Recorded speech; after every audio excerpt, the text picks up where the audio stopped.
They laughed when the deaf bride arrived, until the rancher said, "She is better than all of you!" The late summer sun pressed warm light through stained glass, spilling colors like bruised petals across the dusty wooden floor of the small frontier church. The air smelled of old cedar and wilted flowers, and every pew was filled, not with joy, but with hunger. The townsfolk had not come to witness love.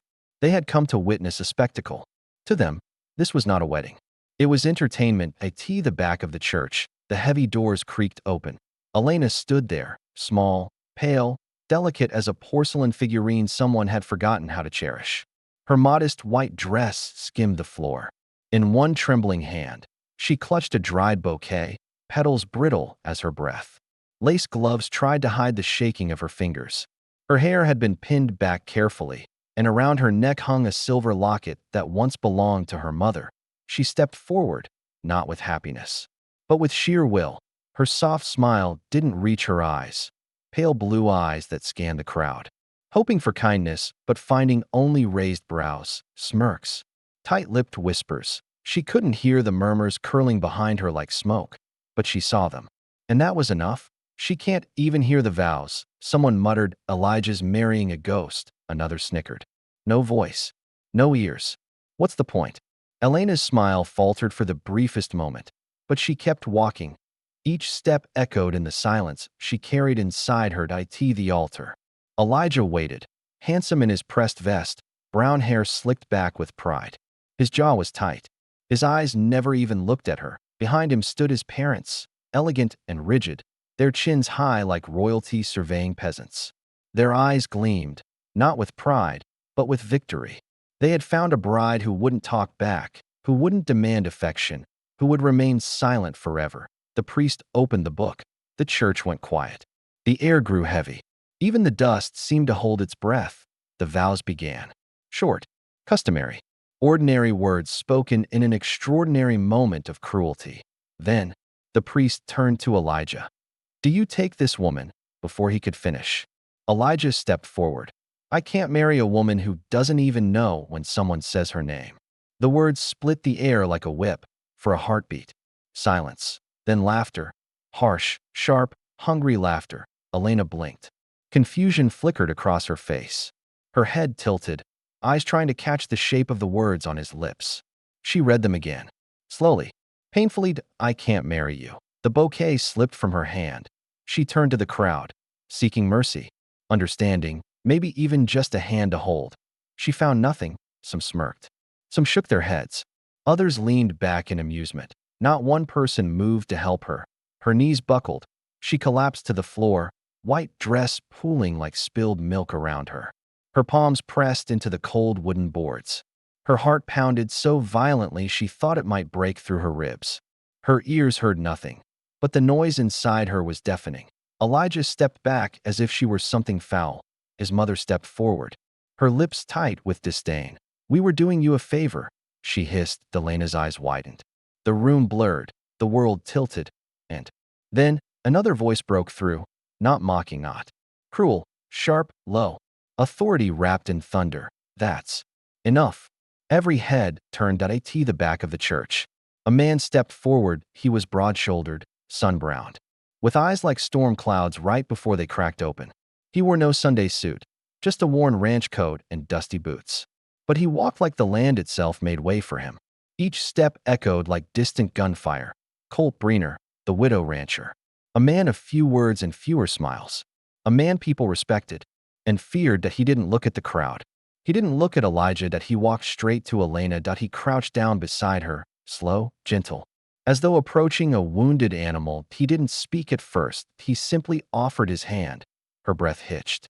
She stared at him with wide, disbelieving eyes. Everyone knew Colt didn't involve himself in others' business.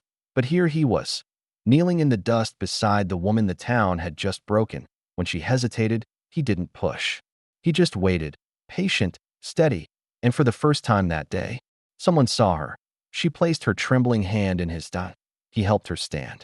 Carefully, with dignity. Then he turned. His voice was quiet, but it carried like thunder. "She is better than all of you." Gasps rippled across the pews. Elijah's mother stiffened in outrage. The priest froze mid-breath. Colt raised his chin. "And I will marry her." Now, silence. Not the empty kind. The trembling kind. The priest blinked, color draining from his face. "Mr. Breener, this is highly irregular." "I'm not sure if," I said. Colt's gaze never wavered.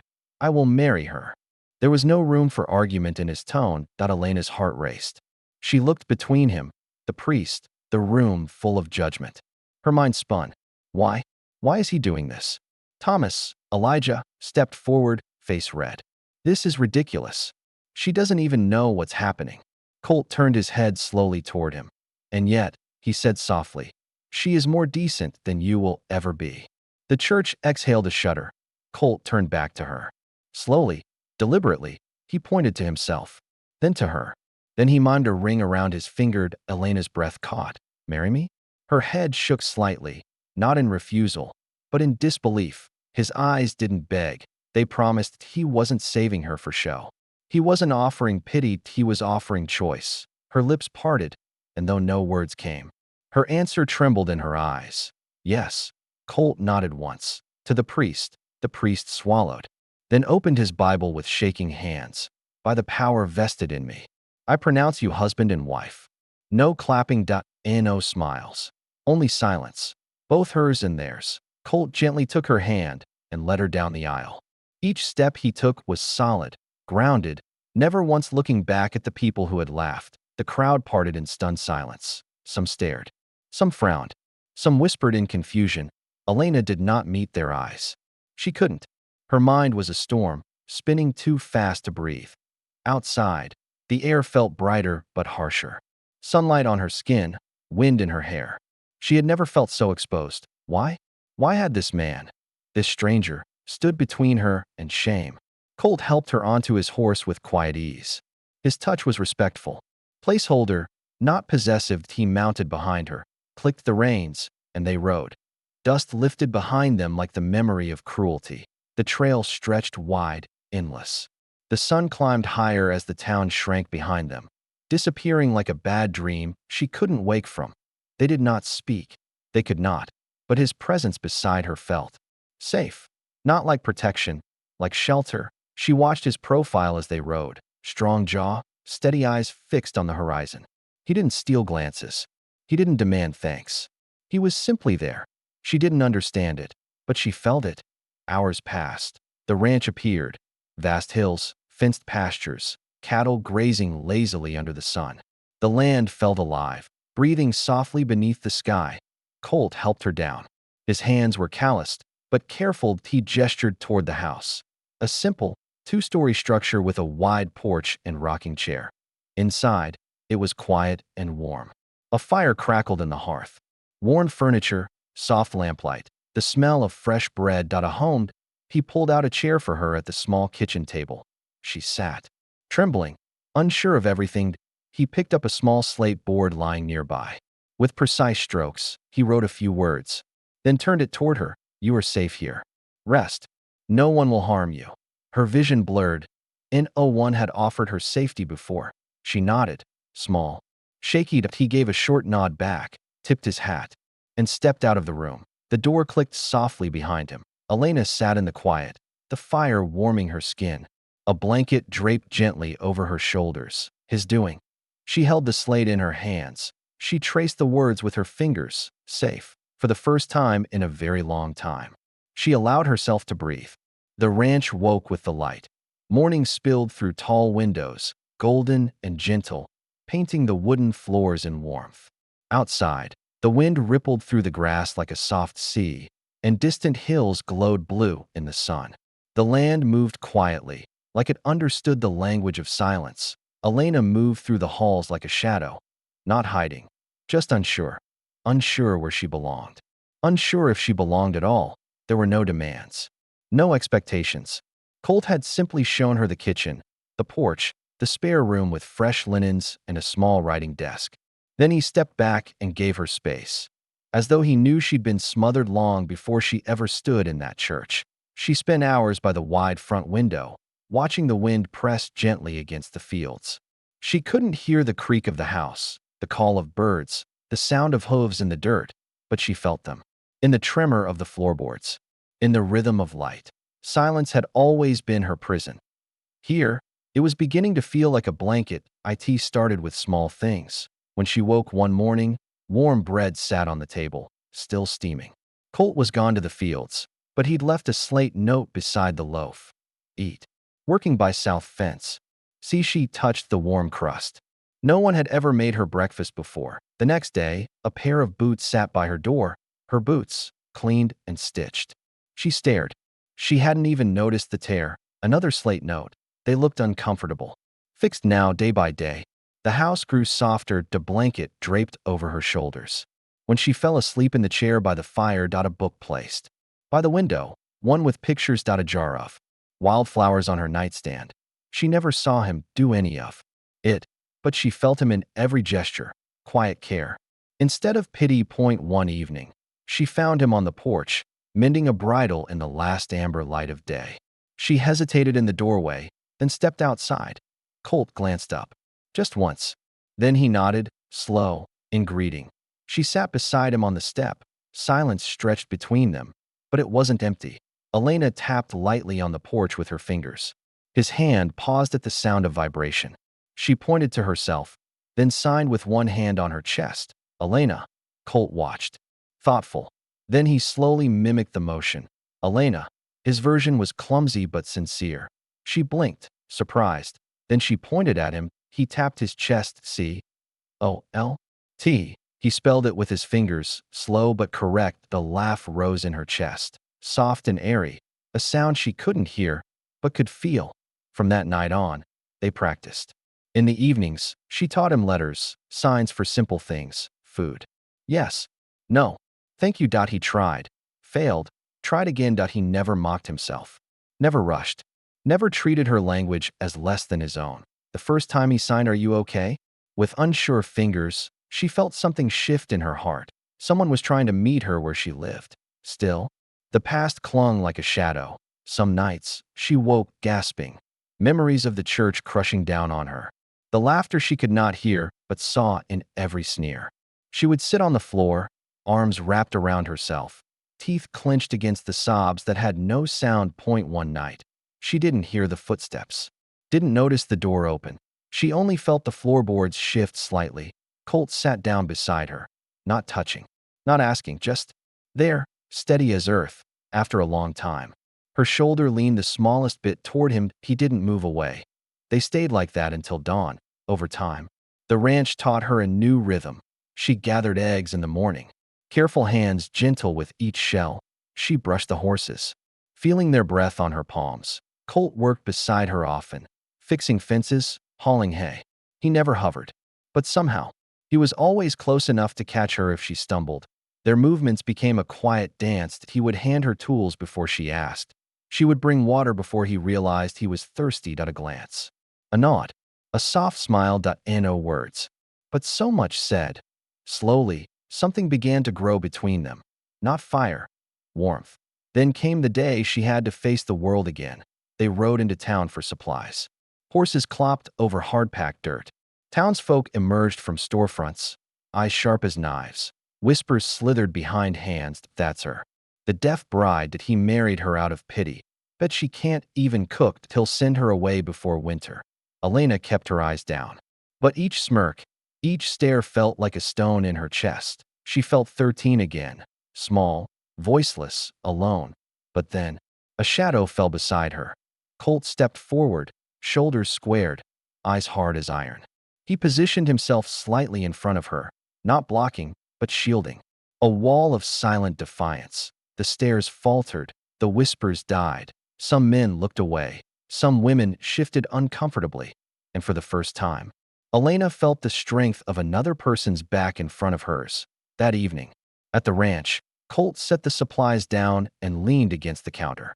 When she turned to leave, he stopped her with a light touch on her wrist. He picked up the slate board. His hand hesitated. Then he wrote, "If you want to leave, I will help you. Anywhere you choose." She froze. A tremor ran through her. He wasn't keeping her, he was freeing her. Her throat tightened. Her hands shook as she signed slowly, carefully, making sure he saw every motion. "Why? Did you marry me?" Colt stared at her hands for a long time. Then he took the slate that he wrote with precision, each word carved like truth into stone, because no one should stand alone in humiliation. Erase, write again, because you are strong. Erase, write again, because I saw you choose dignity when others chose cruelty. He paused, looked at her, then wrote one more line. You deserved someone to choose you. Without shame, her vision blurred. Tears spilled, silent but unstoppable. Colt didn't move, that didn't reach, that he let her cry, because he understood that this wasn't weakness. This was release. When she finally lifted her eyes, gratitude trembled there, soft and bright. His gaze softened too, and something unspoken passed between them, that a seed of trust finally taking root. Days passed. They worked the land together, side by side. She began to laugh, soundless but luminous. He began to smile, rare but real. Sometimes their hands brushed, sometimes their eyes lingered. They never spoke of the marriage, but they began to live like it meant something. Maybe not love, not yet, but respect, safety, possibility. Then the past came knocking. Point one afternoon, a wagon rolled up the drive. Elena stepped onto the porch and froze. Elijah, his parents. Point three other townsmen behind them. Colt walked out of the barn, wiping sweat from his brow. His eyes narrowed. Elijah sneered, voice sharp with arrogance. We're here for an annulment. This farce ends now. Elena's spine stiffened, memories slamming into her chest. Her hands trembled at her sides. Elijah pointed at her. She doesn't even understand half of what's happening. One of the men behind him snorted. Everyone knows you just felt sorry for her. Elijah's mother stepped forward. Release her, Mr. Breener. She belongs back in town, where people can manage her properly. Managed, as if she were livestock. Elena's breath hitched. Her heart hammered. Colt stepped forward, very slowly, very calm. Say another word, he said softly, and you'll regret it. Elijah laughed. Oh, are you in love with her now? Defending your little charity case? The world went very, very still. Colt didn't raise his voice. He didn't step closer. He simply looked Elijah in the eyes and said, low and lethal, the only shame in that church was yours. Elijah's jaw clenched. Colt pointed at the townsman. You laughed at a woman you broke. He pointed to Elijah's mother. You called cruelty a favor. He stepped closer. Just one measured pace. You humiliated her in God's house. And she still stood with more grace than any of you. Silence rippled across the yard. Elena stood frozen, tears burning her eyes. Then, slowly, something inside her rose. Trembling, she stepped forward. Colt looked at her, surprised, but steady. Elena swallowed hard, then lifted her hands and signed that I am not weak. Her hands shook. Her breath trembled, but her chin was high. Her eyes were on fire. Colt watched her. Then, without hesitation, he turned to the crowd and spoke her signs aloud. His voice rang like thunder across open sky. She says, I am not weak. The words echoed, powerful, devastating, because hearing them in his voice made them sound like law. The men shifted uncomfortably. Point one woman lowered her head. Someone whispered, she's right. Elijah's mother opened her mouth to speak, then closed it. Elena stood taller, for the first time in her life. She didn't feel small. She felt seen, not despite her silence, but through it. Colt stepped beside her, not in front of her, with her. Together, Elijah glared, but something in his eyes had changed. The certainty was gone. He turned away. His family followed. The wagon rolled off the land, and just like that, the past retreated. Evening fell soft and golden. Back at the porch, Colt leaned on the railing, watching the sky blaze orange. Elena stepped beside him. The air felt different, lighter, new. She looked at him. He looked at her, slowly, gently. He reached up and tucked a loose strand of hair behind her ear. His fingers lingered, not with hesitation, but reverence. She didn't flinch. She didn't question. She took his hand in hers, warm, steady, certain. They didn't speak. They didn't kiss. But in that quiet porch light, something real was born. Not rescue, not gratitude. Something deeper, something patient, something that could grow. And as the sun sank behind the hills, turning the world soft and golden, an old truth settled gently over the land. Sometimes the loudest love is the love that never needs to raise its voice. Sometimes the world will tell you that silence is weakness, that your scars make you less worthy, that love belongs only to the flawless. But remember this: dignity is louder than any insult, resilience is stronger than any ridicule, and the bravest hearts are often the ones that have been broken and still choose to stand. Do not measure your worth by the voices that try to silence you. Measure it by the one hand that reaches for yours in the darkness and says, without fear, I see you.